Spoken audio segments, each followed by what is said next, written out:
രാവിലെ എണീറ്റുടനെ ധൃതി പിടിച്ച് എനിക്ക് ഒരുപാട് കാര്യങ്ങൾ ചെയ്യണമെന്ന് പറഞ്ഞ് ഡ്രസ്സ് എടുത്ത് അങ്ങ് പോവാതെ ജസ്റ്റ് ഒന്ന് സ്ലോ ഡൗൺ ചെയ്ത് കുറച്ച് നേരം റിലാക്സ്ഡ് ആയിരുന്ന് ഒരു ഡീപ്പ് ബ്രീത്തിങ് എടുത്ത് ശ്വാസത്തിലൊന്ന് ശ്രദ്ധിച്ച് കുറച്ച് നേരം കാം ആൻഡ് ക്വയറ്റായിരിക്കുക.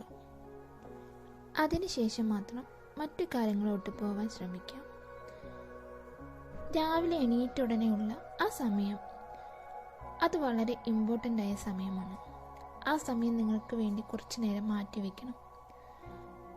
ആ ഒരു സമയത്തിൻ്റെ ഇമ്പോർട്ടൻ്റ് എന്തെന്നാൽ ആ ഒരു ദിവസത്തെ ഫുൾ ഡിപ്പെൻഡ് ചെയ്തിരിക്കുന്നത് ആ ഒരു സമയമാണ്. നമ്മുടെ ഉള്ളിലുള്ള കൊച്ചു കൊച്ചു സന്തോഷത്തെ പുറത്തെടുക്കണം. ഇന്നത്തെ ദിവസം എൻ്റെ അടിപൊളി ദിവസമായിരിക്കും, ഏറ്റവും ഹാപ്പി ആയ ഡേ ആയിരിക്കും, ഏറ്റവും പ്രൊഡക്റ്റീവായ ഡേ ആയിരിക്കും എന്ന് നമ്മൾ ദിവസവും മനസ്സിൽ വിചാരിച്ച് വേണം അന്നത്തെ ദിവസം സ്റ്റാർട്ട് ചെയ്യാൻ. നിങ്ങൾ ആഗ്രഹിക്കുന്ന ഒരുപാട് ഹാപ്പി മൊമെൻ്റ് എക്സ്പീരിയൻസ് ചെയ്യാൻ വേണ്ടി ശ്രമിക്കുക. ഇന്ന് ഞാൻ വളരെയധികം ഹാപ്പി ആയിരിക്കും. എല്ലാവരും എന്നെ ഒത്തിരി ഇഷ്ടപ്പെടുന്നു, ഞാൻ അവരെയും ഇഷ്ടപ്പെടുന്നു. നമ്മൾക്ക് ഹാപ്പി ആയിട്ടിരിക്കാനുള്ള നല്ലൊരു സീക്രട്ടാണ് ഗ്രാറ്റിറ്റ്യൂഡ് ഉണ്ടായിരിക്കുക എന്നത്.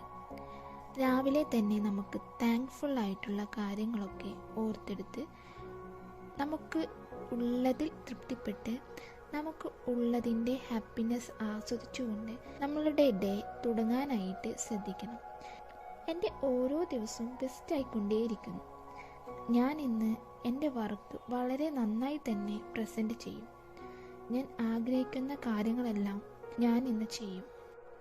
ഇനി നമ്മൾക്ക് അങ്ങനെ തോന്നുന്നില്ലെങ്കിലും നമ്മൾ ഫോഴ്സ്ഫുള്ളി അങ്ങനെ ഒരു മൈൻഡ് സെറ്റ് ഉണ്ടാക്കിയെടുത്തിട്ട് ഒന്ന് എഴുന്നേറ്റ് നോക്കിയേ, നല്ല ഡിഫറൻസ് ഉണ്ടാവും. അപ്പോൾ എല്ലാവർക്കും നല്ലൊരു ദിവസം ആശംസിക്കുന്നു.